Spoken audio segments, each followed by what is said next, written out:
ശ്രീ കാഫ സുരേന്ദ്രൻ, നാളെ സംസ്ഥാനത്തെ ക്യാമ്പസുകളിൽ വിഭജന ഭീതി അനുസ്മരണ ദിനാചരണം നടത്തണമെന്നുള്ള ഗവർണറുടെ നിലപാടിനെ സംസ്ഥാന സർക്കാർ പാടെ തള്ളിയിരിക്കുകയാണ്. അത്തരത്തിലൊരു ദിനാചരണം വേണ്ട എന്നുള്ളൊരു നിലപാടിലേക്ക് സർക്കാർ എത്തുമ്പോൾ അവർ ഉയർത്തിക്കാട്ടുന്ന ചില കാര്യങ്ങളുണ്ട്. മതേതരത്വം സംരക്ഷിക്കാനാണ് അവർ ഈ നിലപാട് സ്വീകരിക്കുന്നത് എന്നുള്ളത്. അതൊരു കാപട്യമല്ലേ, പൊള്ളത്തരം നിറഞ്ഞ വാക്കുകളല്ലേ? കാരണം അത്തരത്തിലുള്ള നേരത്തെ കണ്ടിട്ടുള്ള നിലപാടുകളിൽ നിന്നൊക്കെ വിരുദ്ധമായ പല കാര്യങ്ങളും ക്യാമ്പസുകളിൽ നടന്നിട്ടുണ്ടല്ലോ. നമുക്കറിയാം, ഹമാസ് അനുകൂല മുദ്രാവാക്യങ്ങളും അതോടൊപ്പം തീവ്രവാദ സ്വഭാവമുള്ള പല രീതിയിലുള്ള മുദ്രാവാക്യങ്ങളും മതേതരത്വം ഹനിക്കത്തക്ക രീതിയിൽ തന്നെ ഹിന്ദു ദേവതകളെ അപമാനിക്കുന്ന തരത്തിലുള്ള വലിയ രീതിയിലുള്ള കട്ടൗട്ടുകളൊക്കെ സ്ഥാപിക്കുക, ഇതൊക്കെ നമ്മൾ കണ്ടതല്ലേ. അപ്പോൾ പിന്നെ ഈ വിഷയത്തിൽ മാത്രം എന്താണ് സർക്കാർ ഇങ്ങനൊരു നിലപാട് സ്വീകരിക്കുന്നത്?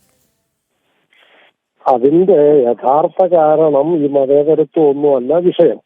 അവരെ സംബന്ധിച്ച് ഈ വിഭജനം എന്നതൊരു മഹാദുരന്തമായിരുന്നു എന്നും ലക്ഷക്കണക്കിന് ആൾക്കാർ കൊല്ലപ്പെടുകയും കോടാനുകോടി ആൾക്കാർ പലായനം ചെയ്യുകയും ചെയ്ത ഒരു ലോകത്തിലെ ഏറ്റവും വലിയ കൂട്ടക്കൊലകളിൽ ഒന്നാണ് ഈ വിഭജനാനന്തരം നടന്ന കൂട്ടക്കൊല.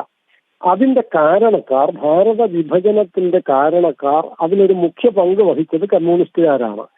അതാണ് ആ ചരിത്രം പുതിയ തലമുറ അറിയും. ഇപ്പൊ യഥാർത്ഥത്തിൽ ഈ വിഭജനം നടന്നതിന് പിന്തുണ കൊടുത്തത് മുസ്ലിം ലീഗിനോടൊപ്പം നിന്ന് പാകിസ്ഥാൻ അനുകൂലമായ ആശയപരമായ ഒരു കാര്യം ഉണ്ടാക്കി കൊടുത്തതിൽ കമ്മ്യൂണിസ്റ്റ് പാർട്ടിക്ക് മുഖ്യ പങ്കുണ്ട്. അവര് ഭാരതത്തിനെ ഇന്ത്യയും പാകിസ്ഥാനും എന്നല്ല 16 വിഭജിക്കണം എന്ന് പറയുകയും മുസ്ലിം ലീഗിന്റെ ആവശ്യത്തോടൊപ്പം നിൽക്കുകയും വിഭജനം ആണ് വേണ്ടതെന്ന് വാദിക്കുകയും പ്രമേയം പാസാക്കുകയും ചെയ്തവരാണ് കമ്മ്യൂണിസ്റ്റ് പാർട്ടി. അപ്പോൾ ഈ ചരിത്രം, വിഭജനത്തിന്റെ ചരിത്രം പുറത്തു വന്നാൽ രാജ്യത്തിനെതിരായി, രാജ്യവിഭജനത്തിന് അനുകൂലമായി നിന്നവരാണ് കമ്മ്യൂണിസ്റ്റുകാർ. അവര് പറയുന്ന ഇന്നത്തെ ഇന്ത്യ എന്നും ഭാരതത്തിന്റെ ഐക്യം, ഇന്ത്യയുടെ ഐക്യം എന്നൊക്കെ അവർ പറയുന്നത് ശുദ്ധ തട്ടിപ്പാണ് എന്ന് പുതിയ തലമുറ പഠിക്കും. അങ്ങനെ പഠിക്കുന്ന തരത്തിലേക്ക് പോകുമല്ലോ ഈ വിഷയം ചർച്ച ചെയ്താൽ. അങ്ങനെ അത് ചർച്ച ചെയ്താൽ, ഈ വിഷയം ചർച്ച ചെയ്താൽ കമ്മ്യൂണിസ്റ്റുകാർ പ്രതിസ്ഥാനത്ത് വരും, കമ്മ്യൂണിസ്റ്റ് പാർട്ടി. അങ്ങനെ പ്രതിസ്ഥാനത്ത് വരാതിരിക്കണമെങ്കിൽ എന്ത് ചെയ്യണം?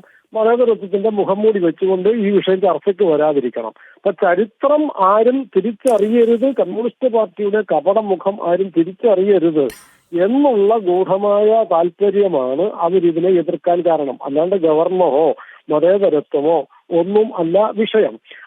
എന്ന് മാത്രമല്ല, ഈ വിഭജനത്തിനോടൊപ്പമുള്ള ചരിത്രം പഠിക്കുമ്പം കമ്മ്യൂണിസ്റ്റ് പാർട്ടി സ്വാതന്ത്ര്യ സമരത്തെ ഒറ്റുകൊടുത്തതാണെന്നുള്ള ചരിത്രം പുറത്തു വരും. തീർന്നില്ല, അവര് ഈ സ്വാതന്ത്ര്യ ദിനത്തിന്റെ അന്ന് കരിദിനം ആചരിച്ചവരാണ് സ്വാതന്ത്ര്യം എന്നുള്ള ചരിത്രം പുറത്തു വരും.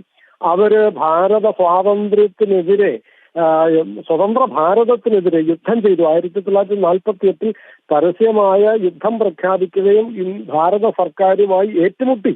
കൽക്കട്ട തീസിസ് എന്ന് പറയുന്നത് യുദ്ധപ്രഖ്യാപനമായിരുന്നു. സ്വതന്ത്ര ഭാരതത്തിനെതിരെ ജവഹർലാൽ നെഹ്റുവിന്റെ നേതൃത്വത്തിലുള്ള സർക്കാരിനെതിരെ സായുധമായ യുദ്ധം പ്രഖ്യാപിക്കുകയും 25,000-ത്തിലധികം ആൾക്കാർ, കമ്മ്യൂണിസ്റ്റുകാർ കൊല്ലപ്പെടുകയൊക്കെ ചെയ്തൊരു വലിയ കൂട്ടക്കൊലയും യുദ്ധവുമായിരുന്നു അത്. ഈ ചരിത്രം പുറത്തു വരും. പോരാ, ഭരണഘടന പ്രഖ്യാപിച്ച 1950 ജനുവരി 26-ന് അവർ ഭാരതത്തിന്റെ ദേശീയ പതാക കത്തിച്ചു. ആ ചരിത്രം പുറത്തു വരും. ആ കത്തിച്ചതിന്റെ പേരിൽ അവർക്കൊരു രക്തസാക്ഷിയെ കിട്ടുകയും ചെയ്തു.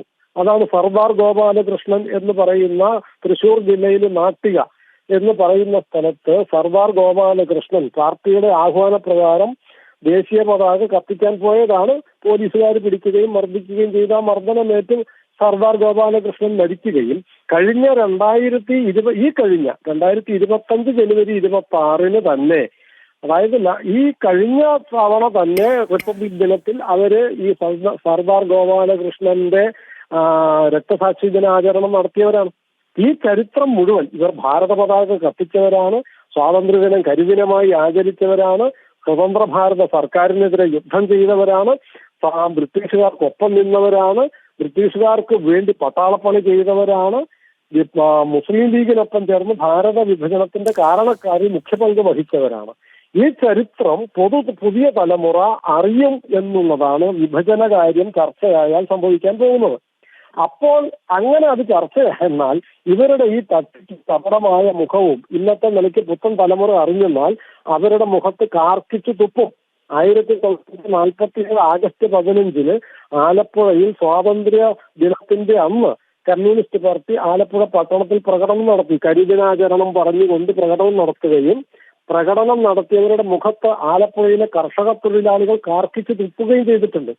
അത് എഴുതി വെച്ചത് കമ്മ്യൂണിസ്റ്റ് നേതാവ് തന്നെയാണ്. വർഗീസ് വൈദ്യൻ എന്ന് പറയുന്ന പുന്നപ്രവയലാർ സമരത്തിന്റെ നായകന്മാരിൽ ഒരാളായിരുന്ന വർഗീസ് വൈദ്യന്റെ ആത്മകഥയിൽ എഴുതി വെച്ചിട്ടുണ്ട്. ആലപ്പുഴയിൽ കരിദിനം പ്രഖ്യാപിച്ച് ഞങ്ങൾ പ്രകടനം നടത്തിയപ്പോൾ കാർക്കിച്ച്. ഈ ചരിത്രം മുഴുവൻ പുതുതലമുറ പഠിക്കും എന്നുള്ളതാണ് ഈ വിഭജനത്തിന്റെ ചർച്ച പുറത്തു വന്നാൽ സംഭവിക്കാൻ പോകുന്നത്. അതെ, വളരെ നന്ദി ശ്രീ കാഭ സുരേന്ദ്രൻ പ്രതികരിച്ചു. എന്തായാലും ചരിത്രത്തെയാണ് സർക്കാർ ഭയക്കുന്നത്. അതുകൊണ്ടാണ് ഇത്തരത്തിൽ വിഭജന ഭീതി അനുസ്മരണ ദിനാചരണം നടത്തണമെന്നുള്ള ഗവർണറുടെ നിലപാടിനെ സംസ്ഥാന സർക്കാർ തള്ളുന്നത് എന്ന് തന്നെയാണ് മനസ്സിലാക്കുന്നത്.